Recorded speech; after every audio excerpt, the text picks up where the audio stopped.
haddaba si aan wax badan uga ogaano dagaalkan uu iclaamiyey Abiy Ahmed iyo xaaladda haatan ee gobolka Tigray ayaa waxaan ka wareystay Xirsi Cabdiqaadir Maxamed oo ka faalooda arrimaha dalka Itoobiya. gobolka Tigrayga waxaantii saan ka warqabnay muddaba federaalku way kala go'naayeen hadalla dagaal baa bilowday afraadkii saacadood ugu dambeeyay xalayna waxaynu ka warqabnaa in ay dowladuna ay soo saartay ama ay saartay gobolka Tigray state of emergency ciidankana amar la siiyey in ay dalka difaacaan marka dagaal baa ka qarxay gudaha ciidankii qoyga maqalla joogay ay gaarka iyo booliska ay yiraahdaan ayaa weeraray bayskii marka xaalad dagaal buu ku jiraa gobolka Tigray dagaal aan la gelinayn meesha uu ku dhamaan doono runtii in badan ayaa la sheegayay in xaaladdu aysan meeshan gaari doonin oo awood military aysan dawladdu u adeegsan doonin gobolkaas marka maxaa isbedelay walaal intii ugu dambeysay hadda dadku ay qiyaasi karayeen in dagaal uu bilaawanayo saacadii ugu dambeeyay xalay markaan iyo wararka ka soo baxaya xagga dawladda dhexe ee Itoobiya oo wasaare Abiy hormood ka yahay iyo dhanka Tigrayga marka erayada la isgaarsanayay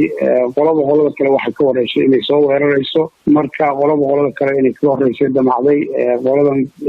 TPLF-ta ee sano wadankan xukumayay ee diidan in la xukumo hadda ayaa bilaaway sidii wararka lagu soo gaarayaan ciidanka bayska gobolka waqooyiga jooga weeraray kabacdi dowladii federaalka oo in badan ka baaqsanaysay inay weeraraan iyaguna dee go'aan qaatay si dalka loo badbaadiyo ay sheegeen iyaguna marka xaaladaha is soo bedelay saacadii ugu dambeeyay ayaa sababay in xaaladdu ay isku bedesho xaalad dagaal marka ma la filayaa in colaadda hadda jirta ay sii xoogaysato oo dagaal buuxa uu noqdo walaal aad baa loo filayaa cabsi badanna way jirtaa sababtu ay tahay shacabka Tigrayga haddii uu soo raaco TPLF-ka iyo maamulkooda ay garab siiyaan dagaalkaas inuu daba dheeraado ayaa la arkaa oo aan lagu kala guuleysan muddo dhow marka dagaalkaasina cawaaqib xumo oo dalka dhaqaalihiisa ku keeno dalkan uu burburo ayaa suurtagala iyadana waxaana meesha ka baxay in si diblomaasiyada iyo si dhexdhexaadina in dalalka reer galbeedka ay soo dhexgalaan si dalka loo badbaadiyo 100 milyan oo qaxa oo East Africa oo dhan saameeya cidna dani uma jirto adduunkana uma jirto dhaqaale ahaan dowladaha jaarkana uma jirto marka iyadana optionka ah in dalkan la soo kala dhexgalo oo weliba waa loo kala talin jiray in loo kala taliyo suurtagala laakiin hadda ifalaha inoo muuqdo Mareykanka isagana doorashadiisa ka jira galbeedkii kale oo in badan isku dayay inay dhexdhexaadiyaan oo hadda aad moodo inay ka gaabinayaan marka xaalad muhiim ah oo aan la garanayn meesha ay ku dhamaan doonto ay hadda Itoobiya ku jirtaa dagaalkan uu iclaamiyey ra'iisul wasaare Abiy Ahmed muxuu uga dhigan yahay nabadoonnimadii lagu bartay ee uu xitaa ku helay abaalmarinta nabadda ee adduunka walaal Nobel Peace Prize-ka waxaa la siiyaa cid nabad ka shaqaysay magaca kule adduunka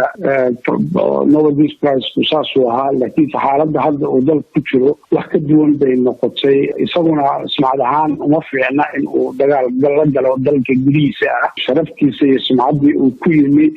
lagu bartayna wax ka duwan bay noqonaysaa marka inay impact ku yeelatana waa la arkaa inkastoo isagu in badan uu ka meeraysanayo dagaalka aad moodo in hadda lagu qasbay inuu dagaal ku qaado qowmiyadda gobolka Tigray maamulkiisa kaasina waxa uu ahaa Cabdiqaadir Maxamed oo ka faalooda waa Xirsi Cabdiqaadir Maxamed oo ka faalooda arrimaha dalka Itoobiya oo ii waramayaan Facebook eego qodobkaas dhageystayaashana waxay ka yiraahdeen Xuseen Maxamed Guuleed Feerfeer ayuu joogaa waxa uu leeyahay amarka ra'iisul wasaaraha Itoobiya xaaladda gobolka Tigray ayuu sii kicin doonaa waxaana suurtagal ah in ciidanka federaalka gobolkaasi ka jooga cagta dhulka loogu dhufto Maxamed Shaafici Sheekh Xasan Boromo uu joogaasna waxa uu leeyahay talaabada Abiy Ahmed waxa ay la tahay in dulqaadkii uu ka dhamaaday in badan ay wax kasta ka doorbiday nabadda iyo xasiloonida kaadi badane waa loo gogolbadiyaa ayuu leeyahay